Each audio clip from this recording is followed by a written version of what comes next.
Welcome. I'm Jill Sweatman and a specialist in learning and development. Today I'm joined by Robyn Henderson. Robyn, I know that you have had a most interesting career and interesting time at school. And today what I'd like to do is to have a conversation about the importance of mathematics beyond high school and how that's impacted your career. But can we just place some context around your early days at school? Sure, Jill. I was born in 53, so obviously my primary school education was in the late 50s, early 60s. And at around age 9, I noticed that I couldn't see things that other people could see. So when we were at the beach, someone could look up and go, "Oh, it's 1:45" on the clock that was in the surf club. And I couldn't see that. We were in the middle of the beach. I couldn't see that. And then my parents encouraged me to learn, my siblings and I, to learn piano. And we had a lovely piano. And I used to sit up very close to the music because I couldn't see it. In actual fact, by the time I was 9, I needed glasses and I didn't tell anyone. And my parents had no idea, because when you've got a hearing or a sight, we won't call them a disability, it's a choice I made. But when you've got something like that and you don't tell anyone, well, they don't know. No. And I always think my music teacher must have known, because I learned music for 6 or 7 years. God. And I would be so close to the to the music. Yeah. Yeah, to the and stand. Yeah. playing, and I was quite good. I was quite a good pianist.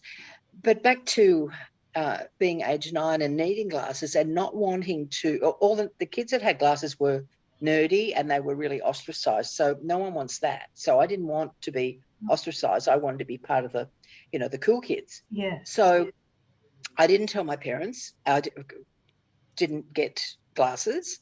And it meant that unless I was sitting in high school, unless I was sitting in the front couple of rows, I had no hope of reading the board, because in the 60s, there was no whiteboards, it was blackboards. Sure. And I went to a Catholic school and the nuns would, and I remember learning Latin, and the nuns would put up a slab of Latin or a paragraph of Latin on the board. And then we'd, read it. And there were a lot of textbooks and things. So I consider I sabotaged my education. But what it meant was that in doing that, I developed a really good memory, because I have a theory that I don't know where the neuroscience comes into this, but when one part of the brain isn't being used, another part seems to kick in and sort of support it. Absolutely. And Robyn, if I can just share there, I remember when my beautiful father had developed terrible eyesight in his latter years. And prior to him not having quite that poor level of eyesight, his hearing was not very good. But as his eyesight deteriorated more, his hearing became far more acute. And Yes. he could tell very quickly by the tone of my voice how I was. So there is enormous research around how one compensates. And we see that all the time with disabilities and all sorts of things. But please. So, well, I developed this very good memory, which is still with me today.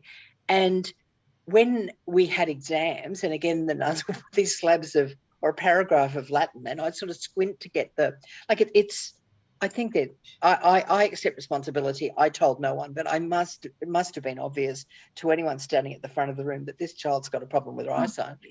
And I would squint to get the first few words and the last few words, and then I'd go, "Oh yeah, that's that bit," and I'd rattle off, whatever the slab was. And sometimes I always did well in Latin, because sometimes I'd give an extra sentence or two, because I wasn't sure when to cut off, but I'd sort of go, "Well, that looks about enough sentence, so that'll be it," and off it would go. And the nuns never said, "Why did you do more?" No one ever asked, "Why did you do more?" Which is crazy.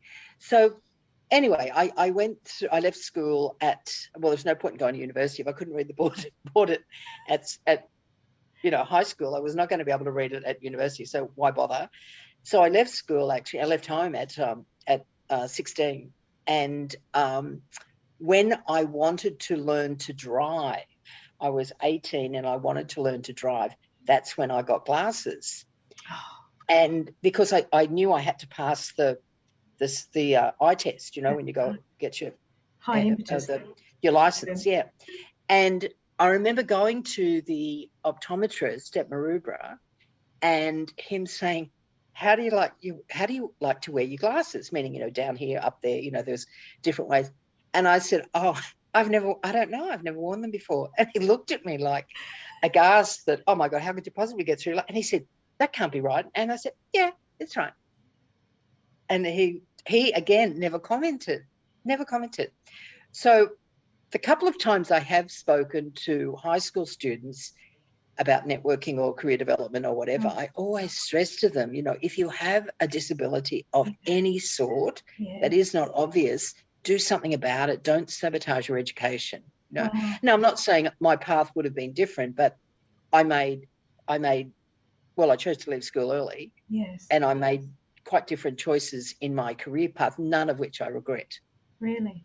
Gosh, Robyn, I didn't know you're a pianist, number one. This has never come up in our conversation all those years. I haven't played for years. Doesn't but matter. I am. From time to time, I actually thought, I was just thinking the other day about getting one of those keyboards that you can get now, rather than the big piano, because that takes up so much space. But one of the keyboards, and you can put the headphones in so you don't drive the neighbours crazy. I was thinking about that the other day. Well, here are my tender maturity, and been thinking about exactly the same thing, but I'd be starting from square one.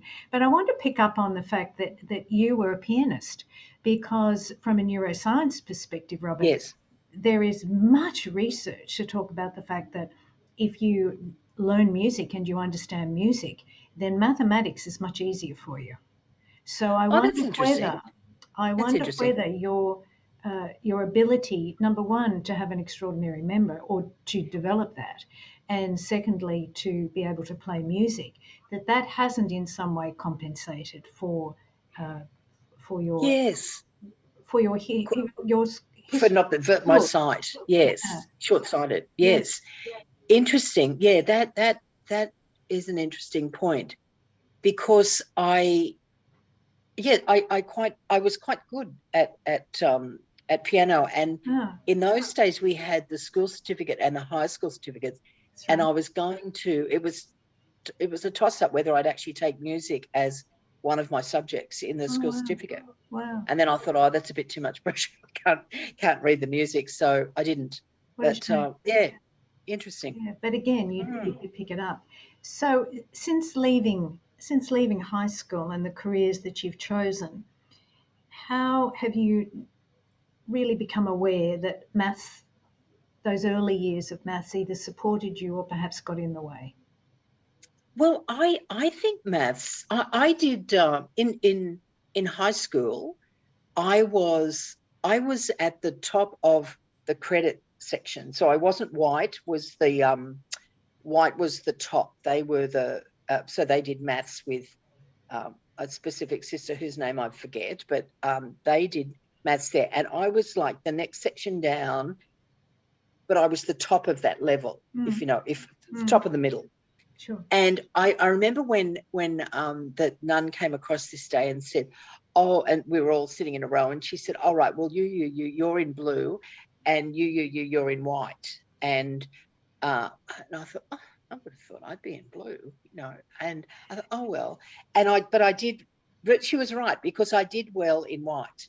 I was at the top of white, whereas I might have been at the bottom of blue. So, but what I see as mathematics is a life skill. I was thinking, knowing we were doing this session today, I thought, so where does it come in? And I thought, okay, here was an example. We were having I consult to a not-for-profit in Darwin, and we were having a special general meeting last Wednesday night. And the guy that was arranging the event said to me, all right, and it was all platters that we'd agreed, COVID, we'll go platters because it's, anyway, that was going to be the way to do it. And he said, well, here's the menu. How many do you think we should get? And I said, well, let's look at it logically. There's 50 people. It's not dinner. It's a snack. It's all finger food. However, I would think that everyone will have 6 to 7 pieces. So let's say 7 times 50 is 350. We'll need to get either 7 platters of 50 or whatever the equivalent to make 350 pieces.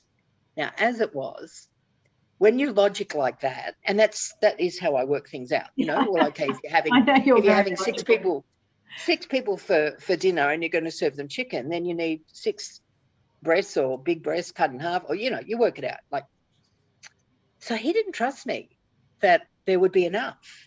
And when we got to the 50 people, and there might have been like 54 or something, but you know that half the people, you know, a few don't show on the night, you get apologies and stuff. And he said, I've ordered a few more trays. I said, why'd you do that? And he said, oh, I just, you know, I don't want to run out. You know what it's like when everyone's hungry. Yes. So there were these 3 trays of stuff left over. It was wedges and whatever. And I thought, I didn't say anything because I thought, well, you know, no one likes a smarty. But I did think at the time, we didn't need those 3 extra trays. There was enough. But didn't because, you tell me? Didn't you tell me one day that you actually were a cook and a caterer? Oh, yeah. Oh, I forgot about that. Well, okay, we'll just slot that in there. So I left home at 16, moved to the Gold Coast with a friend, and there were no jobs. We're talking 1968. Okay, so there was 68, 69. There's no jobs up there, and there's no 60s. There was no hotels. It was, well, no accommodation hotels. There were guest houses. So the Coolangatta was known for a number of guest houses, and some catered to young people, some to older ones. So I got my first job up there, and my parents had said they weren't happy that I was going. They said, if you haven't got a job within a month, you have to come home. And I'd worked at MLC Life Insurance in a clerical role before I, you know, made the decision to go. A friend and I would move up there. And so the only job going was initially an assistant in the kitchen assistant. And I got in and I used to they had this spinning machine, and you put the potatoes in there and they'd come out, and you'd cut the pumpkin and put it in. It came out already peeled. Vegetables. Well, yes, then you just had to cut them, you know. So it was a very manual sort of a job. And because and it was a split shift, you start at 6 in the morning till about 2, and then you came back in the night from like 5 till 7 or something. And because I was reliable, dependable, and I would show up every day, I got promoted pretty quickly within the month because I showed up. So one morning when the person who was supposed to be cooking, lesson, isn't there? You show up. You know, I've got a student who's working part-time at Domino's, and I said, you know, make sure you're punctual because you will get the shifts because so many people will be unreliable. Correct. So I got promoted to cook 500 fried eggs every morning on this big hot plate. And I'd get in there and you put... I can't imagine 500 on a hot plate. Yeah, so, there's a system. Again, sure. You just go up, down, up, down, up, down, and then you take the rings off and you flip them over. Hard, soft, whatever. And I was very fortunate to have a wonderful boss and mentor at the time. And when she first started, I had no clue. And she would say, I mean, hide the burnt ones. Hide the burnt ones. Bob's coming. Bob was the boss, like the big boss, the owner. Hide the burnt ones, and I'd put the burnt ones in the garbage and put paper on the top so Bob couldn't see them till I got the drift of what you do. But it was, and then the funny part was, so then I got promoted from the eggs. I had to do something else during the day. So I would cook, and it was like cooking for 250 people a day. So 3 times a day. That was how the guest houses worked. Oh gosh. And I would cook these chicken chow mein and all these, very 60s foods. So when I was coming home at one stage for a holiday, Mum said to me, okay, well, look, we'll invite some of your friends around. And look, you've been cooking up there, so how about you cook dinner? Well, then I had to go 250. This is what you cook for 250. Oh, we're having 10. So I had to divide everything by 25. The sauce was a bit running. I put too much pineapple juice in the thing. But So, you know, that's just Those like, were the days. Chicken chow mein. I can't remember the last I time know, I had yeah, chicken chow mein. yeah. And chicken avocado, you know, avocado chicken or something like Yeah. that. But in today, to bring it up to now, the maths is just a part of life. Mm. If you are cooking, so that the example last week in Darwin with the Catering. platters, Mm. once you know how many pieces are on the platter, you can work it out how many you need. If you're cooking anything and you haven't got quite the whether you've got to measure things out or you've got to calculate the time or whatever, that is when you're shopping. It's got to be okay. Well, same thing. If I've got 4 people for dinner, well, how much do I need? And you get really good at it the older you get, but when you're young, you've still got to sort of work out, well, if there's how many potatoes per person, how many, That's and right. then you've got to be able to multiply it. Traveling is interesting. I was on a flight the other day, and I know there's the time change, which does throw people, and I live on the border of Queensland, New South Wales, so you've got to get your head around that. But the person who was sitting near me asked the flight attendant, how long till we land? And I saw her look at her watch and really struggle calculating 70 Mm. minutes. Mm. I was so tempted to help her, but I thought, no, this is her job. And Yeah. I think it's got something to do now with when we were young, we learned big hands on 12, the little hands on That's 3. right. Yeah. You know, it's 3 o'clock. Now they're looking at a digital, which That's right. is Which is all done for them. 3:15. It's done That's for right. them. Yeah. So there's That's no right. need to calculate that. Mm. Yeah. I wonder whether the helicopter's calculating the fact that it's just coming in at this particular It could. point in Well, we time. can ignore it. We can ignore it. Yeah, it's not as loud. But whether we're doing building renovations, whether Yeah. we're doing well, building is a skill in itself, Sure. and you couldn't remotely go in to be a No. builder or an No. architect or an engineer No. without good maths. And I think, Robyn, a lot of children today, of course, and I realise you're not as close to the education system as perhaps I might be, just with my contact with students, but kids today have a choice whether they take mathematics into year 11 or year 12. Yeah, And I don't I think know that's a from good thing. teaching the I would curriculum, not give them the choice. well, Yeah.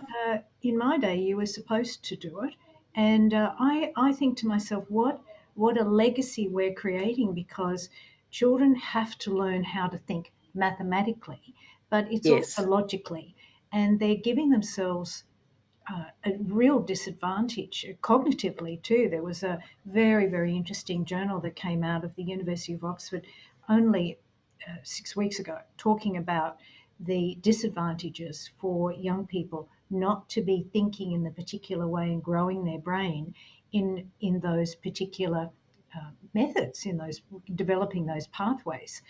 And a lot of these children will be wanting to go on to university where they're going to have to interpret Yes. mathematics in journals. They're going to have to, some of them will want to do their PhDs. They're going to have to learn how to just manipulate their minds to look at problems differently. And if you've never been exposed to maths and to be exploring what I call a math story, it's different and it's harder. And if I might share, there's a lovely young man that works at the local bakery who's doing a double degree in economics and computer programming, which is a very interesting blend. And Mix. he Yes. read an article that I wrote recently about how do you revise mathematics, and he said it really helped me, John. I said, "Oh, come on now, come on now, you know a lot more about maths than I do." And he said, "But you spoke about a problem, a maths problem, being a story with information, things that you had to Yes. find, little hints here, things that are being brought out and exaggerated perhaps, or, you're meant to determine is it relevant or not. And how do you find what should stand out?" He said, "I never thought about it like that." He said, "I just think it's a Yeah. problem, you fix it, you let it go."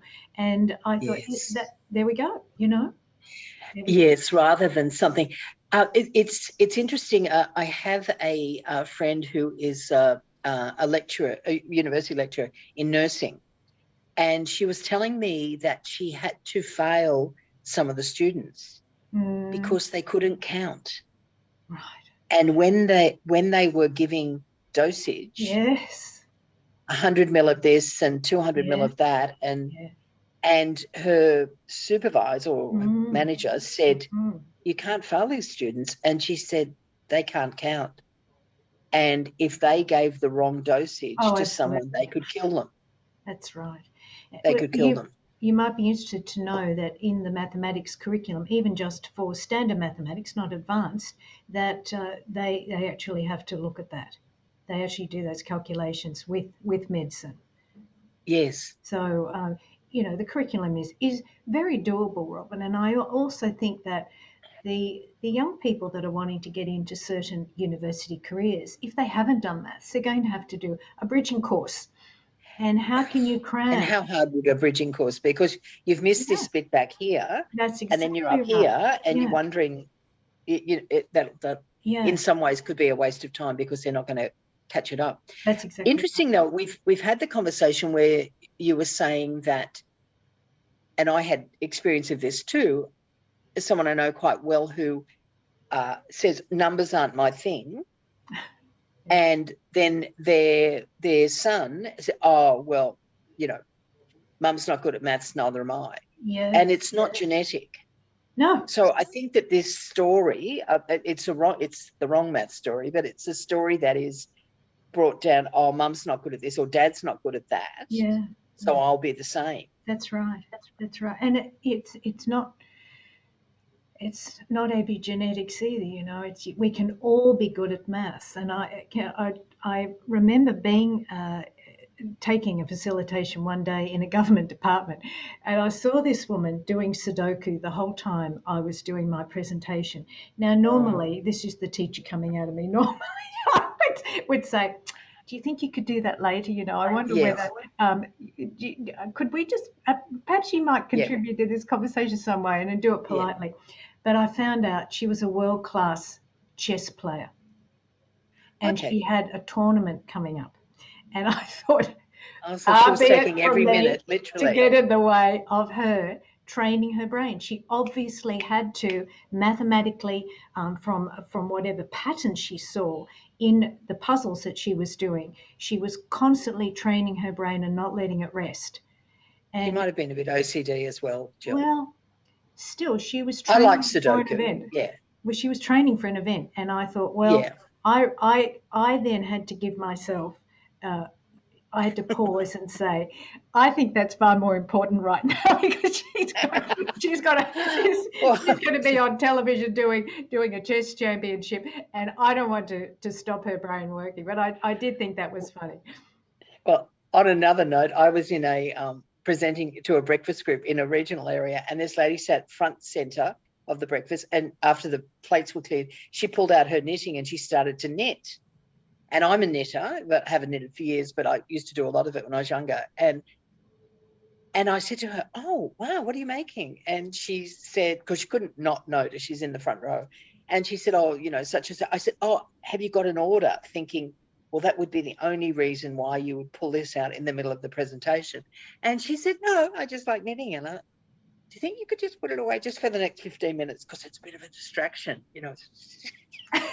Then she'd pull out the pattern and oh my God, it was, So time and place. Time and place, a different situation. Very funny, Robyn.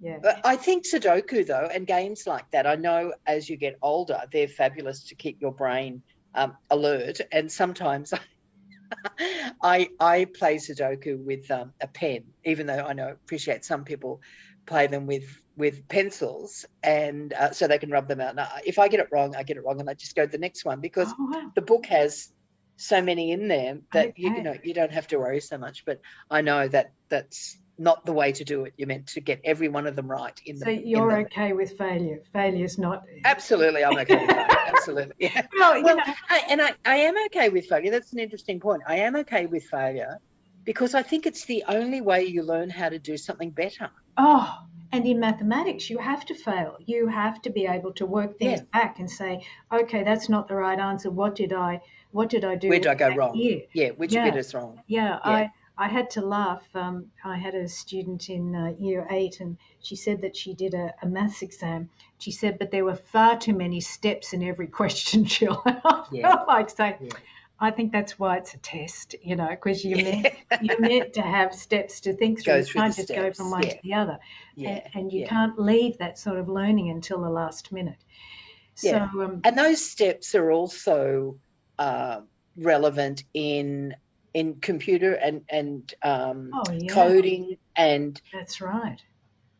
I've learned recently. I'm a Canva fan, and last week, through necessity, I learned how to do a different aspect of Canva. And you would have thought I'd invented electricity, because I was so excited I could actually do it, and it Yeah. looked okay. And then I went, oh great, well we'll do this in multiple colors, and we'll da da da. So it's I would really encourage parents that might be listening, if you've got children that are struggling a little bit with maths, even if you start board games, Yeah, you get used to that's sort of right. a logical Yeah, sequence, and it can finding be rules. fun. Yeah, and following rules and seeing things grow and deplete and all manner of things. Yeah, you're right. Yeah, Lego, all that sort of stuff, that is just using different parts of your Mm, brain to make it work. mm, I guess that mm. that would be the thing, because I don't think there's a job that you can do that doesn't.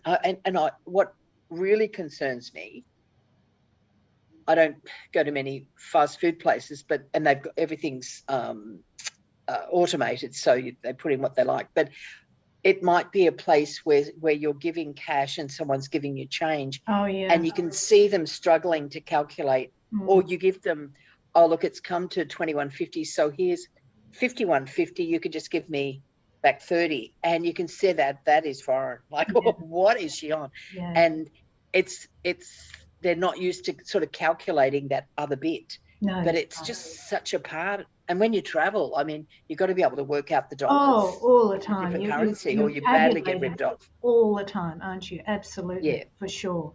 And again, times and when do I get there, and you have to find cater for contingencies. But just going back to what you said about your experience with Canva, and I know what you mean when you do find, as I've been playing with Dropbox lately, when you actually start to understand it and how master it it. works. Yeah. Yes.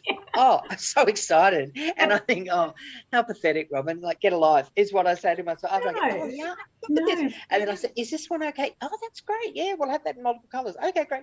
yeah, So excited. And the first one may have taken me an hour to get. The second one will yeah, take like 2 minutes, yeah, because I've sure. actually worked out how to do them. But Yeah. what you have learned prior to even doing that is that you've learned about perseverance. Because with Yes. Oh, yeah. maths, you Yeah. have to persevere when you don't know something. And when Sure. you're Sure. looking at a problem and you think, gosh, how do I do that? I've done it all wrong, or you haven't seen it in the correct way. And often there's more than one way to do it, of course, as we Sure. know. Yeah. So Robyn, Yeah. just And to sort of just to close off on our discussion for the moment, would there be one piece of advice that you would give to parents watching who have children who've either made the decision to continue with mathematics, or are in a position where they can change their I, selection, or yeah, what they look, choose to do? I certainly don't blame my parents for not knowing I didn't need glasses. They never asked me. I never told them, and I was quite a sensitive child in a pretty crazy dysfunctional family. But I think for the parents that are listening, to ask the question, how's your eyesight? Because kids don't know.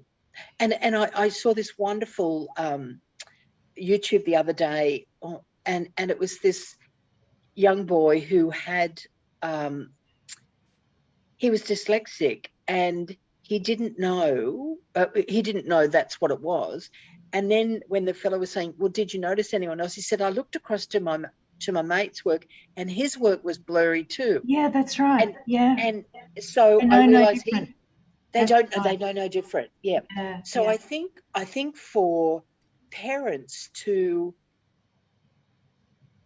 be involved in their children's lives and give them permission to say, I didn't hear. Sometimes we think a child is just ignoring you. Maybe their hearing is yeah. affected. That's true. So on that side of things, and then to really encourage them that it's okay to fail, that Yes. it's not just you must come first. You know, we've got the Olympics on. Well, I feel for the ones who came fourth, fifth, or last, but at least they made the Olympics. Yeah. And so that attitude that not everyone can win, Yeah. but have a go, and each time you do it, you'll get better. And that maths, you must do maths. You can't drop that. I just think that whoever made that decision didn't think it through. No, because they didn't. And that's true. And I think it's such a shame because, again, as you know, with the work that I do with neuroscience, I'm looking for how do you develop the brain in ways that will give you the most opportunity throughout life. Yes. And if we don't do it at a time that is meaningful, then children can be disadvantaged, and they don't have to be.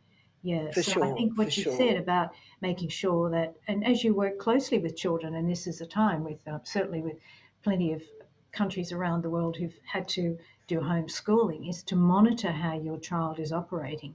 And even if you have, you know, just the slightest inkling, it doesn't hurt to give children an eye test you know, every couple of years, because our eyes can change, as you and I both know, wearing glasses.